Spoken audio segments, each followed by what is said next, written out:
सहूलियत ना हो तो क्या नमाज कबूल होगी? अब आप बताइए क्या जवाब देता मैं।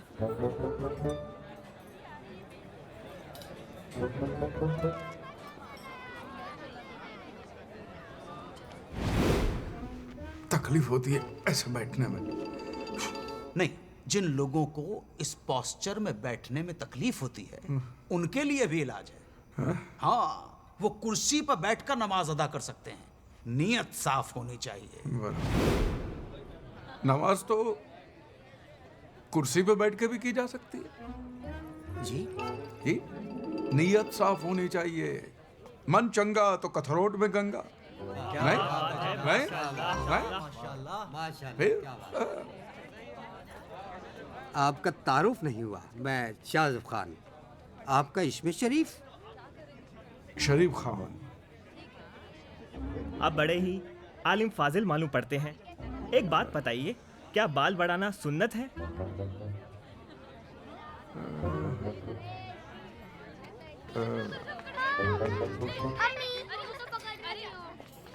अम्मी क्या कहती है आपकी?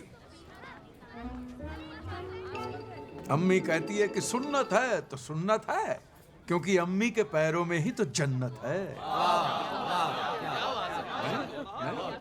हुजूर एक बात बताइए, ये जन्नत का असली रास्ता है कहाँ?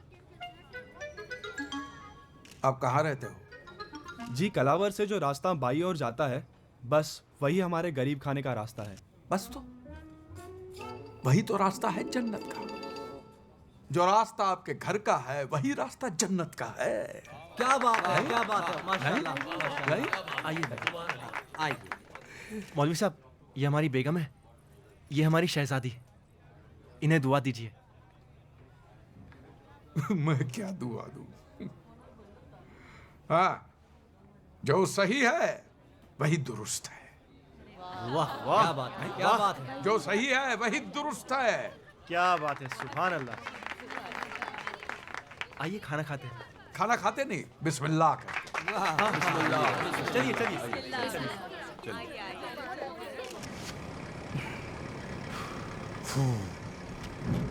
दाढ़ी उतर गई, सुकून मिला। लेकिन कसम खुदा की, पार्टी में सेंटर ऑफ अट्रैक्शन बने हुए थे। भगवान ने लाज रख ली। महमूद भाई, एक बात बताइए, मुझे अनजान लोगों के बीच में छोड़ के तुम उस औरत के पीछे क्यों भटक रहे थे? ना ना, गलत ना समझिए, वो कोई गैर खातून नहीं है। तो हमारी बेगम है, रूठ के मायके चली गई है। अरे राम राम राम। सॉरी। हाँ भाई, मुझे पता नहीं था, सॉरी। क्या लगता है आपको, इस एग्जाम में मैं पास हो जाऊंगा? बिल यकीनन। कसम खुदा की, जो परफॉर्मेंस आपने दी है, अगर वो परफॉर्मेंस रिपीट कर दी उस कमबख्त इमाम के सामने तो सारे किले ढह जाएंगे। बोलिए आमीन। आमीन। सुम आमीन।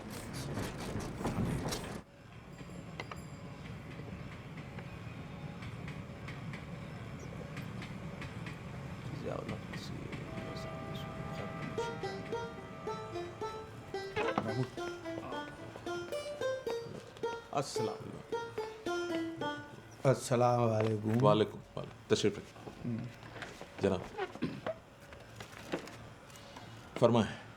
इमाम साहब, खाकसार को नवाब महमूद नजीम अली शाह खान बहादुर के नाम से जाना जाता है। माशाअल्लाह, रियासत जूनागढ़ के शाही खानदान से हम ताल्लुक़ रखते हैं। बहुत खूब, बहुत खूब। मियाँ धर्मपाल त्रिवेदी हमारे अजीज़-ए-मंद दोस्त हैं। बैठे। और महज इत्तफाक है कि आपके प्रेसिडेंट सैयद इम्तियाज़ मुबारक हुसैन भी हमारे करीबी हैं। अभी परसों ही हम उनके साथ पोलो खेले। अस्तगफिरुल्लाह। हुजूर इम्तियाज मुबारक साहब का इंतकाल 2 साल पहले हो गया। तख्ता काफी पुराना है जी। अल्लाह ने जन्नत अता फरमाए। ख्वाब में अभी भी आते हैं। हम कल ही उनके साथ पोलो खेल रहे थे ख्वाब में।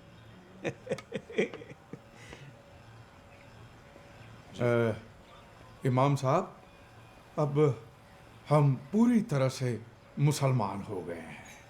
हमारे दोस्त ने बहुत अकीदत के साथ इस्लाम को जज्ब कर लिया है। आप लेकिन फिक्र न करें, हम अपने तरीके से मालूम कर लेंगे। माशाअल्लाह। मुसलमानों के 5 फराइज तो पता होंगे आपको? 5 फर्ज 5 जी। कलमा, बहुत खूब। नमाज, रोजा, जकात, हज। 5 हज। माशाअल्लाह। अल्हम्दुलिल्लाह। जरा अव्वल कलमा पढ़िए तो। ला इलाहा इल्लल्लाह मोहम्मद मुहम्मद रसूलुल्लाह।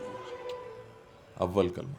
शुरू हो जाए। हाँ, उसमें क्या है? कलमा। वो तो कहा ही है ना, कलमा पढ़ते रहे, फल की चिंता मत कर। कहा ही है ना। लेकिन हमें चिंता हो रही है जनाब, आपके अब्बा हुजूर की। तशरीफ ले जा सकते हैं आप। अल्लाह हाफिज। ये आप क्या कह रहे हैं इमाम साहब? जी। जी जी, आप गलत कर रहे हैं, बिल्कुल गलत कर रहे हैं। गुनाह है ये। किसी को भी जोर जबरदस्ती से मुसलमान बनाना गुनाह है। महमूद, एक बात गौरतलब है कि एक बेटे को पूरा हक है अपने वालिद से मिलने का, और अगर आप ये हक छीनते हैं तो ताजिरात हिंद की दफा 339 महमूद। और 340 के तहत अदालत के कटघरे में खड़ा कर दूंगा। अच्छा, तो वकील साथ लाए हैं आप? नहीं, दोस्त है पुराने। महमूद, नजीम, अली शाह वगैरह वगैरह जो भी नाम है आपका, वकील हैं आप। जी जनाब। ले जाइए अदालत में, लड़ने दीजिए अपने हक के लिए। नहीं, मेरे लेकिन जब तक तारीख लगेगी तब तक आपके वालिद अल्लाह मियाँ को प्यारे हो चुके होंगे।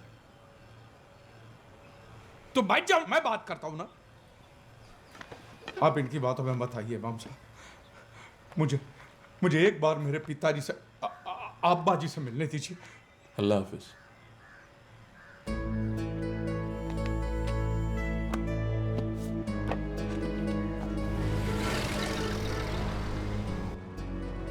ये इमाम ऐसे नहीं मानेगा। एक काम करो, एक वकालत नामे पे दस्तखत कर दो और बाकी सब कुछ हम पे छोड़ दो। देखना, 2 दिनों के अंदर तुम्हारे अब्बा के साथ तुम्हारे दरवाजे पर अगर ये इमाम आके खड़ा नहीं हो गया तो कसम से हमारा नाम नवाब महमूद नजीम अली शाह खान रखा। बस, आपका नाम 1000 बार सुन चुका हूं मैं आपसे। बस, मैंने आपसे कितनी बार कहा कि मुझे कोर्ट कचहरी में नहीं जाना है। ये जो भी कुछ हुआ है सिर्फ तुम्हारी वजह से हुआ है। हमारी वजह से? और नहीं तो क्या। न तुम इमाम से बदतमीजी करते हो, ना ये बात होती। इमाम की खातिर हमसे लड़ रहे हो, अपने दोस्त से? लाहौर, हमने तुम्हारी दोस्ती की खातिर क्या क्या नहीं किया। तुम्हारी मोहब्बत के लिए दिन रात जागकर तुम्हें सबक सिखलाए, तालीम दी, और तुम नादान की दोस्ती जी का झंझा। और क्या तुम्हारे जैसे दोस्त हो तो दुश्मन की जरूरत ही ना पड़े। सच। वाह वाह वाह, दगाबाज यार। क्या हुआ? उतरो। क्या? यहां पे? हाँ, यहीं पर, इसी जगह, अभी। आ गया चमक पे, धोखा दे दिया। वो भी कैसे? बीच रास्ते पे, सिटी के बाहर। मेरी दादी माँ सही कहती थी कि तुम लोग किसी के सगे नहीं हो सकते, और तुम लोग किसी का एहसान नहीं मान सकते हो। एहसान फरामोश हो तुम। अरे धोखा देना तो आप लोगों के खून में है, और दुनिया में जितनी भी लड़ाइयाँ हो रही है सब आप लोगों की वजह से हो रही है। फिर वो हिंदू हो, क्रिश्चियनों की, यहूदी, दूसरी पार्टी कोई भी हो, पहली पार्टी आप लोग ही होते। तुम्हें क्या पता माइनॉरिटी होने के क्या प्रॉब्लम है। माइनॉरिटी। जब हक नहीं मिलता है तो आग लग जाती है मियाँ। घर नहीं मिलते हैं, नौकरी नहीं मिलती है, जिसे देखो वो हमें टेररिस्ट समझता है। क्यों? क्या इस मुल्क को बनाने में, इसको आजाद कराने में हम मुसलमानों की शहादत और मेहनत शामिल नहीं? कैसे साबित करें कि हम भी वतन परस्त हैं? इस बात को चैलेंज करने के लिए हम अकेले वाहिद तुम्हारी कॉलोनी में आए, और बखुदा अगर हम वकील नहीं होते तो तुमने कब का जूते मारकर हमें बाहर निकाल दिया होता। हाईवे पर नहीं, इस सिटी से बाहर नहीं, इस मुल्क से बाहर।